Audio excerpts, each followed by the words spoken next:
दोस्तों, आज हम जानेंगे अशोक के बारे में। अशोक को महान क्यों कहा जाता है?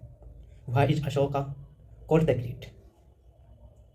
सम्राट अशोक महान लगभग 268 बीसी से 232 ईसा पूर्व मौर्य वंश के तीसरे और सबसे प्रतापी शासक थे, जो अपनी शुरुआती क्रूरता के लिए जाने जाते थे।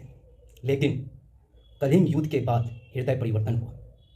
जन्म लगभग 304 ईसा पूर्व में हुआ था।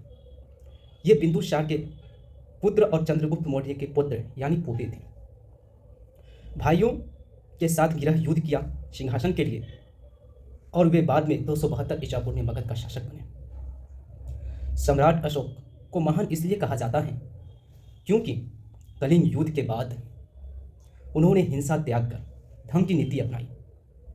धर्म का अर्थ होता है धार्मिक नीति अपनाई, शांति और अहिंसा का संदेश दिया तथा प्रजा के लिए कल्याण और नैतिक शासन के लिए कार्य किया, जिससे उनका साम्राज्य न केवल विशाल हुआ बल्कि कुशल प्रशासन और सांस्कृतिक विकास के लिए भी जाना गया।